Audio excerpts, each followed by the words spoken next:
really long time, I thought I was just bad at being a human. Not in a dramatic way, more like everyone else got a manual for life and mine was missing half the pages. I was always tired, always overwhelmed, always one small inconvenience away from mentally collapsing. And the worst part was that nothing was wrong enough to explain it. No huge tragedy, no dramatic backstory. Just me struggling with normal life and feeling extremely embarrassed about it. So, obviously, I told myself the most logical thing possible.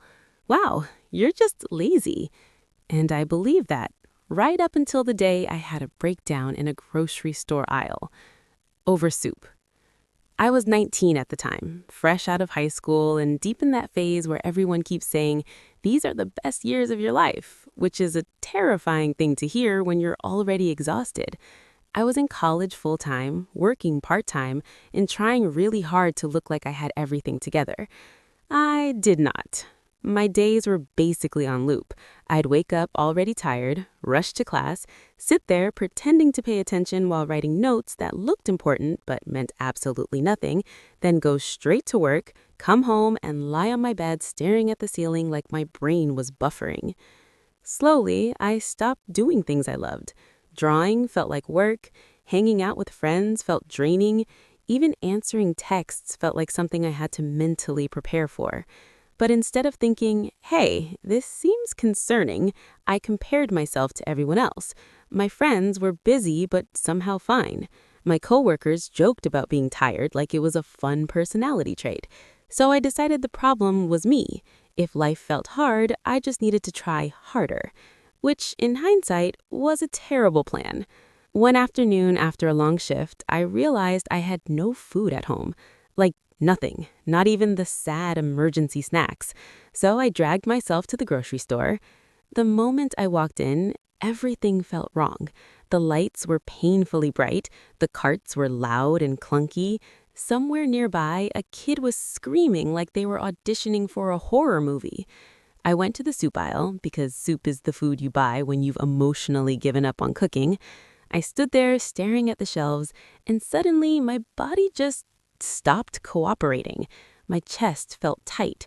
My hands started shaking. My brain went completely blank. I remember staring at a can of tomato soup and thinking, why can't I decide? And then immediately realizing, oh, this is not about the soup. I crouched down and pretended to read labels, hoping no one would notice me quietly falling apart in aisle 7. My thoughts were racing. Calm down. Why aren't you calming down? People are looking at you. You're embarrassing yourself. Then an older woman gently tapped my shoulder and said, "Are you okay, sweetheart?" And that was it. I started crying. Not quiet tears, full, ugly, public crying. In the soup aisle. She panicked. I panicked harder. She kept saying, "It's okay, it's okay." And all I could think was, it really isn't. I'm crying over groceries. I left the store without buying anything, sat in my car, and cried until my head hurt. And here's the wild part. Instead of being worried about myself, I felt embarrassed. I told myself I was being dramatic, that I needed to get it together. No concern, no kindness, just disappointment. After that day, things didn't magically get better. They got worse. Getting out of bed felt impossible. Small tasks felt huge. I'd sit on my phone for hours, fully aware of everything I needed to do, but feeling physically unable to start. And the guilt was non-stop.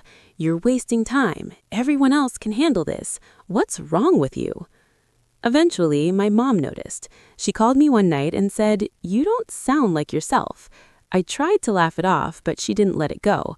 A few days later, she said, "I think you're burnt out." I laughed because burnout felt like something adults with important jobs got, not a 19-year-old who cried over soup.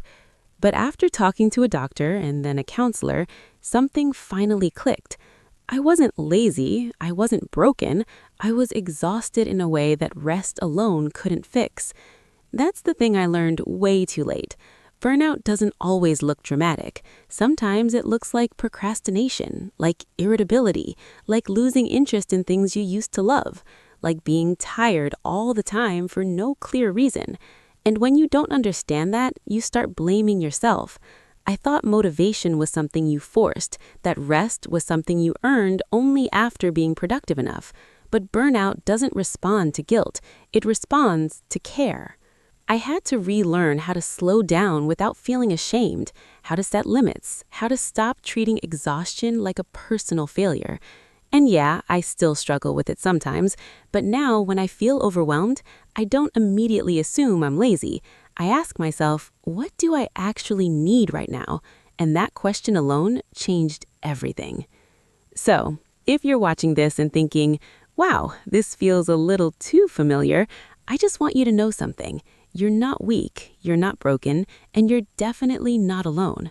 Struggling doesn't mean you're bad at life. Sometimes it just means you've been strong for too long without a break. It's okay to slow down. It's okay to ask for help. And it's okay if your path doesn't look like everyone else's.